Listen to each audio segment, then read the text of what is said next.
Hello there, Sepper here.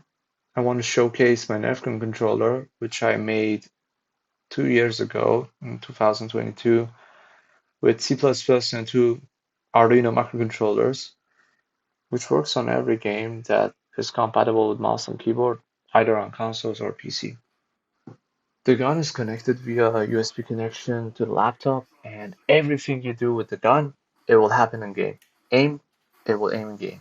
Pull the trigger in real life, it will shoot in game. If you look left, right, up, down, it will do so in the game. If you tilt the gun 45 degrees, it will melee in game. If you tilt the gun 90 degrees down, aim down, and it will switch weapons. If you reload in real life, it will reload in game, which I will show you some of these examples in the future clips. The gun has a grip, which acts like a console controller. It basically has a joystick and four buttons, nothing crazy and fancy. Use the joysticks to move around and buttons to like interact, jump, crouch, prone, this kind of stuff. And here's the reloading. You had to put the cylinder out like I just did. I'm just spinning it for fun, and then you gotta put it back in. That's how reloading works. Unfortunately, I don't have any better reloading footage to show you because my gun is in my home country and I don't have it here. The cylinder has an aluminum coil, which if it disconnects from the aluminum coil of the gun and reconnects again, it means that you reloaded. You can see the coils here.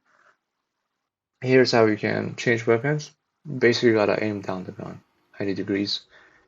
And as you can see, I just changed from a rifle to my pistol and I bought a better shotgun and replaced it with my pistol. The gun works with every FPS game because it can calibrate itself to that game. Since every game has different sensitivity values and I don't have any golden predefined value that works with every game. Now the question is, if I want to rotate 30 degrees in the game, how much should I rotate in real life? Should I rotate 90 degrees, 45 degrees, 30 degrees, or 15 degrees? And I find that out by calibrating. So when you start calibrating, there's a special button for it. It will do a 360 degrees rotation in game. And once it does a full rotation, you gotta stop calibrating. And then it knows, okay, if I want to rotate 30 degrees in the game, I gotta rotate X amount in real life. Then it becomes one to one, basically, if you put the sensitivity to the lowest value or to one when you're calibrating. It becomes one to one. But one to one ain't fun. For example, you got an enemy on your back. You want to do 180 degrees rotation in real life so that you don't face the monitor anymore? No. So I use acceleration. If the acceleration of the gun is low, if you're turning really low, then it should be one to one. But if you're turning super fast, like you want to instantly look at behind you, it would be 1 to 5, 1 to 3, if I recall correctly. And that is how calibration is done. You don't need to calibrate every time you want to play, just have to do it once for each game. And this is a barrel. It has an Arduino inside and a little switch there, which if the switch is to the forward, it's semi-automatic, and if it's in the back, it's automatic or backwards. And this back of the gun, you can see an Arduino inside, but the first time I tried, I broke the Arduino. It couldn't fit, so I put it on the top of the gun. Yeah. And now for the aim sight. If it's not touching the switch, it's aiming in game. But if it's touching it, then it's not aiming in game. I forgot to answer this question. What happens if the player is not facing the monitor anymore? There's a special button for this.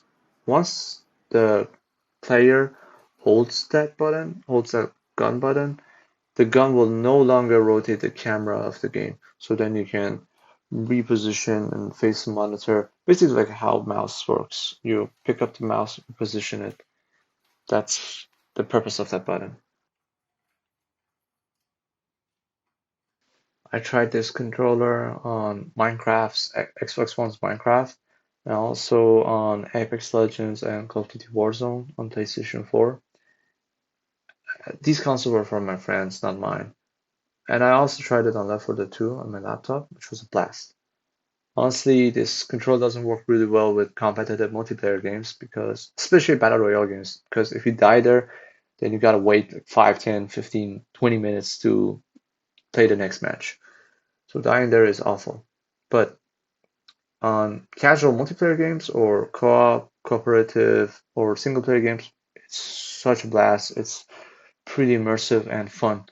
Speaking of immersion, I didn't have the money back then to buy a VR headset, so I couldn't try it on VR games. Sorry.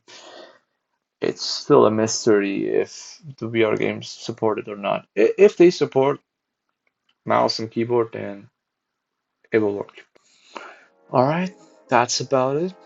I hope you liked the video. Stay safe and take care.